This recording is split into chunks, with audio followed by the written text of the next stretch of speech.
Bismillahirrahmanirrahim. Assalamualaikum warahmatullahi wabarakatuh. Perkenalkan, nama saya M. Rafli Aryandi, NIM 2018 0410 282, kelas Komunikasi Bisnis G. Kali ini saya akan memenuhi tugas yang diberikan oleh Pak Lalu Supardin, yaitu presentasi yang smart dan powerful. Kali ini saya akan membahas materi yaitu konteks budaya terhadap sumber daya manusia internasional.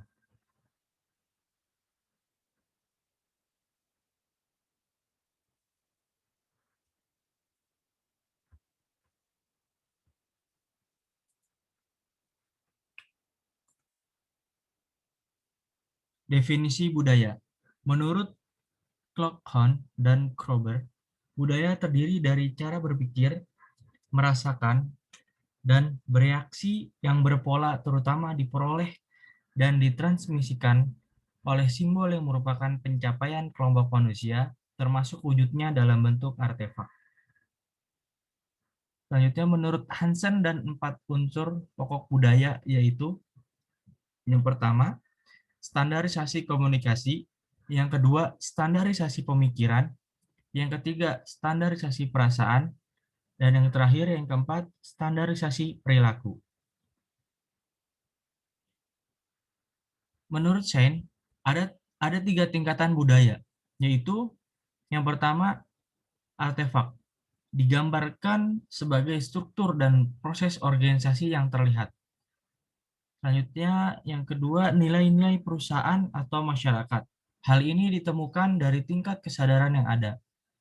Yang ketiga, asumsi yang mendasar sering dianggap terbukti dengan sendirinya seperti keyakinan, persepsi, pikiran, dan perasaan. Adapun 6 asumsi yang mendasar sebagai berikut. Yang pertama, sifat realitas dan kebenaran. Yang kedua, dimensi waktu. Yang ketiga, pengaruh kedekatan spasial dan jarak. Yang keempat, sifat manusia. Yang kelima, jenis aktivitas manusia. Yang keenam, sifat hubungan manusia. Selanjutnya, studi manajemen lintas budaya, yakni bertujuan untuk mendeskripsikan dan membandingkan perilaku kerja di berbagai budaya. Dalam studi ini terdapat 5 dimensi budaya menurut Hofstede, yaitu yang pertama, jarak kekuasaan, yang kedua, menghindari ketidakpastian, yang ketiga, feminitas versus maskulinitas, yang keempat, individualisme versus kolektivisme, dan yang terakhir, yang kelima, konfusianisme atau orientasi jangka panjang. Dengan demikian, diasumsikan meningkatkan konvergensi budaya masing-masing negara di dalam Uni Eropa. Akibatnya, makna perbedaan budaya dapat dengan aman diberikan sedikit pertimbangan. Jika kebalikannya benar, dan kami mengasumsikan stabilitas jangka panjang dalam perbedaan budaya.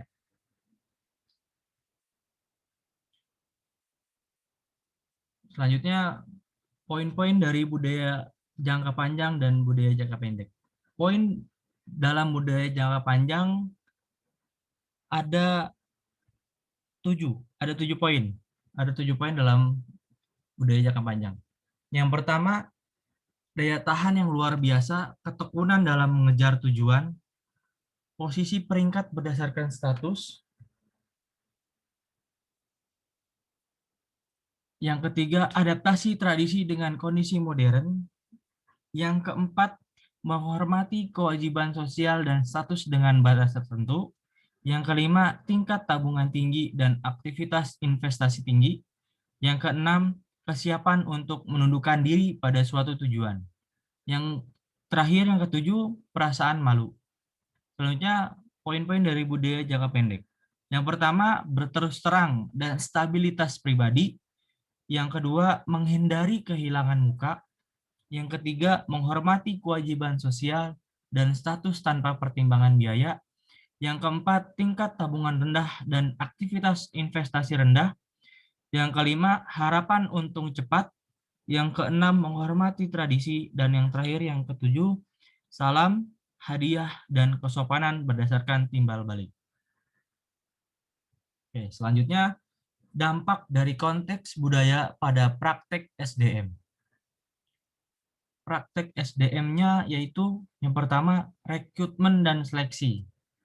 Nah, dampak yang ditimbulkan konteks budayanya yaitu yang pertama, dalam masyarakat rendah pada individu kolektivisme dalam kelompok, prestasi mewakili kriteria seleksi penting.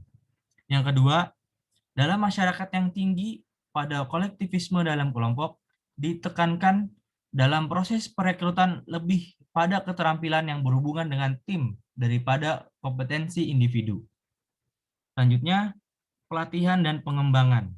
Dampak konteks budayanya yakni dalam masyarakat yang tinggi, dalam persamaan gender, perempuan memiliki peluang yang sama untuk kemajuan karir vertikal seperti pria. Yang kedua, dalam masyarakat yang rendah, dalam persamaan gender, manajer perempuan jarang ditemukan. Selanjutnya, kompensasi. Dampak konteks budayanya, yakni yang pertama, dalam masyarakat yang cenderung menghindari ketidakpastian, karyawan memilih menghindari resiko dan lebih memilih paket kompensasi tetap atau gaji berdasarkan senioritas. Yang kedua, dalam masyarakat yang cerdas, menghindari ketidakpastian, karyawan cenderung mengambil resiko dan menerima variabilitas pendapatan tinggi melalui pembayaran berbasis kinerja. Yang terakhir, praktek SDM yakni distribusi tugas. Dampak konteks budayanya yaitu yang pertama, masyarakat yang tinggi kolektivisme cenderung menekankan kerja kelompok. Yang kedua, masyarakat tinggi pada individualisme daripada atribut individu tanggung jawab dalam sistem kerja. Selanjutnya, dalam budaya terdapat 8 dimensi. Yang pertama, dimensi kolektivisme kelembagaan. Yang kedua, dimensi kolektivisme dalam kelompok. Yang ketiga, dimensi penghindaran ketidakpastian. Yang keempat, dimensi jarak kekuasaan. Yang kelima, dimensi egalitarianisme gender. Yang keenam, dimensi ketegasan. Yang ketujuh, dimensi orientasi kinerja. Dan yang terakhir, yang kedelapan, dimensi orientasi manusiawi. Nah, selanjutnya ada tujuh dimensi studi Trompenaars dan HT. Hubungan antara orang-orang. Yang pertama, universalisme versus partikularisme. Yang kedua, individualisme versus komunitarianisme. Yang ketiga, emosional versus netral. Yang keempat, spesifik versus menyebar. Yang kelima, askripsi versus prestasi. Dan selanjutnya, konsep waktu, yakni berurutan versus sinkronis. Konsep waktu, konsep alam, yakni yang terakhir pengendalian internal versus eksternal. Selanjutnya aula dan aula 4 dimensi. Yang pertama komunikasi konteks tinggi versus rendah. Yang kedua orientasi spasial jarak sebenarnya antara orang-orang saat berkomunikasi. 3. Waktu monokrom versus polikrom. Proses berurutan versus tindakan paralel. Yang keempat, kecepatan informasi arus informasi tinggi atau rendah selama komunikasi. Selanjutnya, refleksi penelitian manajemen lintas budaya. Studi lintas budaya umumnya tunduk pada masalah yang tidak melakukan keadilan terhadap dinamika konsep budaya konteks sensitif.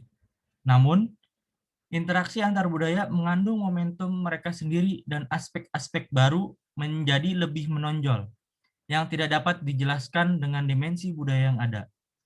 Menurut Gerhard, dalam studi Globe, 23% varians dijelaskan oleh perbedaan spesifik negara. Namun, hanya 6% yang sebenarnya disebabkan oleh perbedaan budaya. Namun demikian, Gerhard setuju bahwa perbedaan budaya itu penting tetapi mencatat bahwa perbedaan ini tidak memiliki pengaruh sebesar yang sering diasumsikan. Selanjutnya, perkembangan budaya.